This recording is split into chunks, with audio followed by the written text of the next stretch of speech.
बोलो श्यावर रामचंद्र भगवान की जय। सतगुरुदेव की जय। आज अपन स्वामी सरदेव स्वामी राम सुखदास जी महाराज ने श्रीमद् भगवत गीता जी का हिंदी में बहुत ही अच्छे तरीके से व्याख्या की है, जो अपने को आसानी से समझ में आ सकती हैं।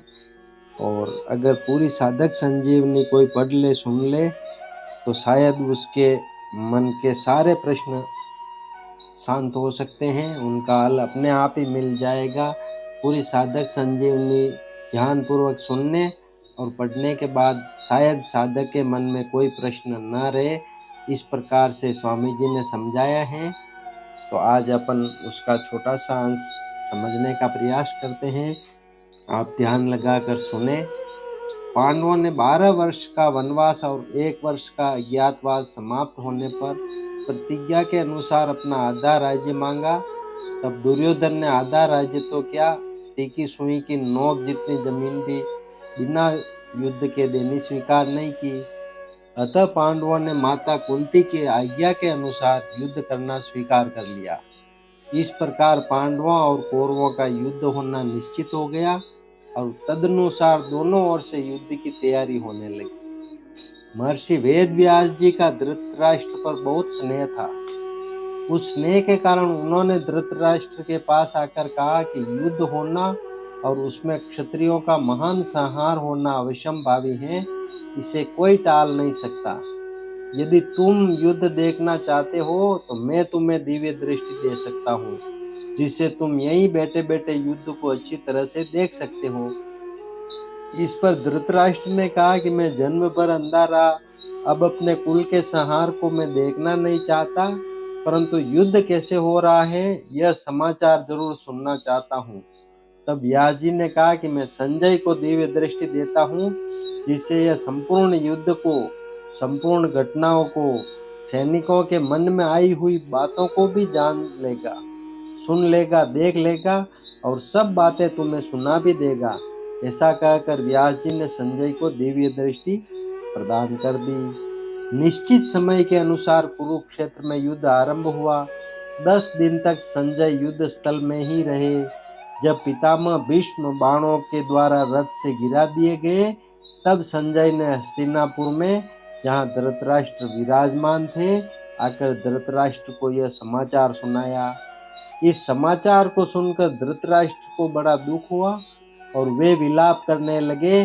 फिर उन्होंने संजय से युद्ध का सारा वृत्तांत सुनने के लिए कहा। भीष्म पर्व के 24वें अध्याय तक संजय ने युद्ध संबंधी बातें धृतराष्ट्र को सुनाई। 25वें अध्याय के आरंभ में धृतराष्ट्र संजय से पूछते हैं। अब श्रीमद् भगवत गीता जी के पहले अध्याय का पहला श्लोक शुरू होता है, जिसमें धृतराष्ट्र संजय से पूछ रहे हैं, धर्म क्षेत्रे कुरुक्षेत्रे समवेता युयुत्सवः मामकाः पांडवाश्चैव किम कुर्वत संजय। हे संजय, धर्म भूमि कुरुक्षेत्र में इकट्ठे हुए युद्ध की इच्छा वाले मेरे और पांडु के पुत्रों ने क्या किया। अब स्वामी जी समझा रहे हैं कि धर्म क्षेत्र कुरुक्षेत्र, कुरुक्षेत्र में देवताओं ने यज्ञ किया था। राजा कुरु ने भी यहाँ तपस्या की थी। यज्ञादि धर्ममय कार्य होने से तथा राजा कुरु की तपस्या भूमि होने से इसको धर्म भूमि कुरुक्षेत्र कहा गया है। यहाँ धर्म क्षेत्र और कुरुक्षेत्र पदों में क्षेत्र शब्द देने में धृतराष्ट्र का अभिप्राय है कि यह अपनी कुरुवंशियों की भूमि है। यह केवल लड़ाई की भूमि ही नहीं है, प्रत्यु तीर्थ भूमि भी है, जिसमें प्राणी जीते जी पवित्र कर्म करके अपना कल्याण कर सकते हैं। इस तरह लौकिक और पारलौकिक सब तरह का लाभ हो जाए, ऐसा विचार करके एवं श्रेष्ठ पुरुषों की सम्मति लेकर ही युद्ध के लिए यह भूमि चुनी गई है। संसार में प्रायः 3 बातों को लेकर लड़ाई होती है, भूमि, धन और स्त्री। इन तीनों में भी राजाओं का आपस में लड़ना मुख्यतः जमीन को लेकर होता है। यहाँ कुरुक्षेत्र पद देने का तात्पर्य भी जमीन को लेकर लड़ने में है। कुरुवंश में धृतराष्ट्र और पांडु के पुत्र सब एक हो जाते हैं।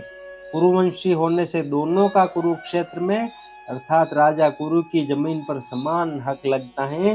इसलिए कौरवों द्वारा पांडवों को उनकी जमीन न देने के कारण दोनों जमीन के लिए लड़ाई करने आए हुए हैं।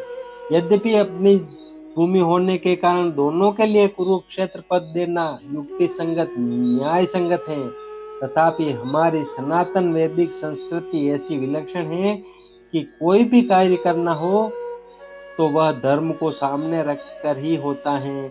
युद्ध जैसा कार्य भी धर्म भूमि तीर्थ भूमि में ही करते हैं, जिससे युद्ध में मरने वालों का उद्धार हो जाए, कल्याण हो जाए। अतः यहाँ कुरुक्षेत्र के साथ धर्म क्षेत्र पद आया है। यहाँ आरंभ में धर्म पद से एक और बात भी मालूम होती है। अगर आरंभ में धर्म पद में से धर लिया जाए और 18वें अध्याय के अंतिम श्लोक के मम पद में से म लिया जाए तो धर्म शब्द बन जाता है। अतः संपूर्ण गीता धर्म के अंतर्गत है, अर्थात धर्म का पालन करने से गीता के सिद्धांतों का पालन हो जाता है और गीता के सिद्धांतों के अनुसार कर्तव्य कर्म करने से धर्म का अनुष्ठान हो जाता है। इन धर्म क्षेत्र कुरुक्षेत्र पदों से सभी मनुष्यों को यह शिक्षा लेनी चाहिए कि कोई भी काम करना हो तो वह धर्म को सामने रखकर ही करना चाहिए। प्रत्येक कार्य सबके हित की दृष्टि से ही करना चाहिए, केवल अपने सुख आराम की दृष्टि से नहीं। और कर्तव्य अकर्तव्य के विषय में शास्त्र को सामने रखना चाहिए। समवेतायुत्स्व राजाओं के द्वारा बार बार संधि का प्रस्ताव रखने पर भी दुर्योधन ने संधि करना स्वीकार नहीं किया। इतना ही नहीं, भगवान श्री कृष्ण के कहने पर भी मेरे पुत्र दुर्योधन ने स्पष्ट कह दिया कि बिना युद्ध के मैं तीखी सुई की नोक जितनी जमीन भी पांडवों को नहीं दूंगा। तब मजबूर होकर पांडवों ने भी युद्ध करना स्वीकार किया है। इस प्रकार मेरे पुत्र और पांडु पुत्र दोनों ही सेनाओं के सहित युद्ध की इच्छा से इकट्ठे हुए हैं। दोनों सेनाओं में युद्ध की इच्छा रहने पर भी दुर्योधन में युद्ध की इच्छा विशेष रूप से थी। उसका मुख्य उद्देश्य राज्य प्राप्ति का ही था। वह राज्य प्राप्ति धर्म से हो चाहे अधर्म से, न्याय से हो चाहे अन्याय से, विहित रीति से हो चाहे निषिद्ध रीति से, किसी भी तरह से हमें राज्य मिलना चाहिए, ऐसा उसका भाव था। इसलिए विशेष रूप से दुर्योधन का पक्ष ही युयुत्सु अर्थात युद्ध की इच्छा वाला था। पांडवों में धर्म की मुख्यता थी। उनका ऐसा भाव था कि हम चाहे जैसा जीवन निर्वाह कर लेंगे पर अपने धर्म में बाधा नहीं आने देंगे, धर्म के विरुद्ध नहीं चलेंगे। इस बात को लेकर राजा युधिष्ठिर युद्ध नहीं करना चाहते थे, परंतु जिस माँ की आज्ञा से युधिष्ठिर ने चारों भाइयों सहित द्रौपदी से विवाह किया था, उस माँ की आज्ञा होने के कारण ही महाराज युधिष्ठिर की युद्ध में प्रवृत्ति हुई थी। अब माँ की क्या आज्ञा थी? माता कुंती बड़ी सहिष्णु थी। कष्ट से बचकर सुख आराम राज्य आदि चाहना यह बात उसमें नहीं थी। वही एक ऐसी विलक्षण माता थी जिसने भगवान से विपत्ति का ही वरदान मांगा था। उसमें सुख लोलुपता नहीं थी, परंतु उसके मन में दो बातों को लेकर बड़ा दुख था। पहली बात, राज्य के लिए कौरव पांडव आपस में लड़ते चाहे जो करते, पर मेरी प्यारी पुत्र वधु द्रौपदी को दुर्योधन आदि दुष्टों ने सभा में नग्न करना चाहा, अपमानित करना चाहा। ऐसी घृणित चेष्टा करना मनुष्यता नहीं है।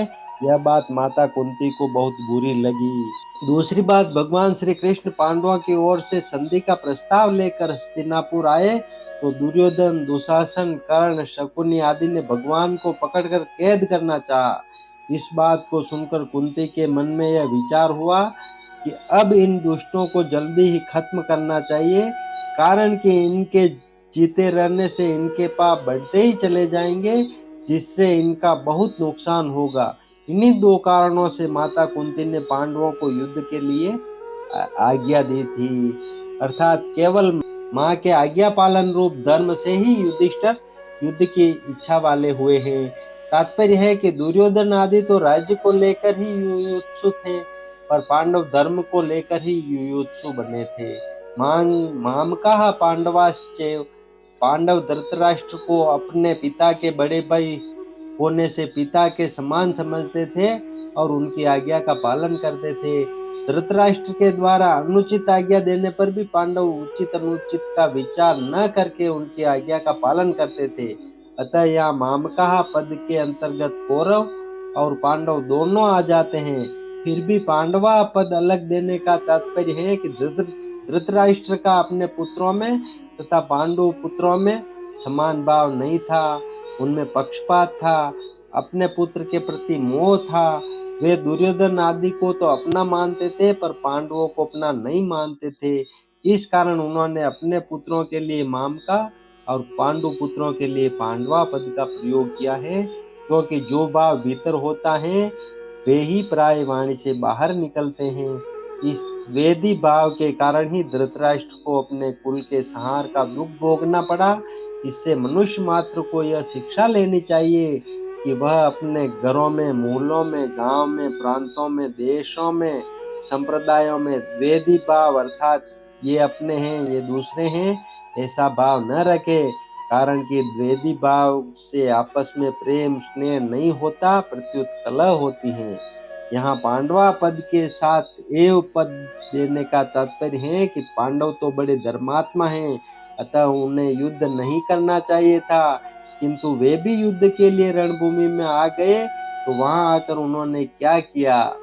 मामका और पांडवा, इनमें से पहले मामका पद का उत्तर संजय आगे दूसरे श्लोक से 13वें श्लोक तक देंगे कि आपके पुत्र दुर्योधन ने पांडवों की सेना को देखकर द्रोणाचार्य के मन में पांडवों के प्रति द्वेष पैदा करने के लिए उनके पास जाकर पांडवों के मुख्य मुख्य सेनापतियों के नाम लिए। उसके बाद दुर्योधन ने अपनी सेना के मुख्य मुख्य योद्धाओं के नाम लेकर उनके रण कौशल आदि की प्रशंसा की। दुर्योधन को प्रसन्न करने के लिए भीष्म जी ने जोर से शंख बजाया। उसको सुनकर कौरव सेना में शंख आदि बाजे बज उठे। फिर 14वें श्लोक से 19वें श्लोक तक पांडवा पद का उत्तर देंगे कि रथ में बैठे हुए पांडव पक्षी भगवान श्री कृष्ण ने शंख बजाया। उसके बाद अर्जुन, भीम, युधिष्ठिर, नकुल, सहदेव आदि ने अपने अपने शंख बजाए, जिससे दुर्योधन की सेना का हृदय दहल गया। उसके बाद भी संजय पांडवों की बात कहते कहते 20वें श्लोक से श्री कृष्ण और अर्जुन के संवाद का प्रसंग आरंभ कर देंगे। किम कुर्वत, किम शब्द के 3 अर्थ होते हैं, विकल्प, निंदा यानी आक्षेप और प्रश्न। युद्ध हुआ कि नहीं, इस तरह का विकल्प तो यहाँ लिया नहीं जा सकता, क्योंकि 10 दिन तक युद्ध हो चुका है और भीष्म जी को रथ से गिरा देने के बाद संजय हस्तिनापुर आकर धृतराष्ट्र को वहां की घटना सुना रहे हैं। मेरे और पांडु के पुत्रों ने यह क्या किया, जो कि युद्ध कर बैठे, उनको युद्ध नहीं करना चाहिए था। ऐसी निंदा या आक्षेप भी यहाँ नहीं लिया जा सकता, क्योंकि युद्ध तो चल ही रहा था और धृतराष्ट्र के भीतर भी आक्षेप पूर्वक पूछने का भाव नहीं था। यहाँ किम शब्द का अर्थ प्रश्न लेना ही ठीक बैठता है। धृतराष्ट्र संजय से भिन्न भिन्न प्रकार की छोटी बड़ी सब घटनाओं को अनुक्रम से विस्तार पूर्वक ठीक ठीक जानने के लिए ही प्रश्न कर रहे हैं। अब मेरे पुत्र यानी मामका और पांडु के पुत्र पांडवा, इस मतभेद से ही राग द्वेष पैदा हुए, जिससे लड़ाई हुई, हलचल हुई। धृतराष्ट्र के भीतर पैदा हुए राग द्वेष का फल यह हुआ कि 100 के 100 कौरव मारे गए, पर पांडव एक भी नहीं मारा गया। जैसे दही बिलोते हैं तो उसमें हलचल पैदा होती है, जिससे मक्खन निकलता है, ऐसे ही मामका और पांडवा के भेद से पैदा हुई हलचल से अर्जुन के मन में कल्याण की अभिलाषा जागृत हुई, जिससे भगवत गीता रूपी मक्खन निकला। तात्पर्य यह हुआ कि धृतराष्ट्र के मन में होने वाली हलचल से लड़ाई पैदा हुई और अर्जुन के मन में होने वाली हलचल से गीता जी प्रकट हुई। बोलो सियावर रामचंद्र भगवान की जय। आगे के श्लोक अगले वीडियो में अपन सुनेंगे। जय श्री कृष्ण, राधे राधे।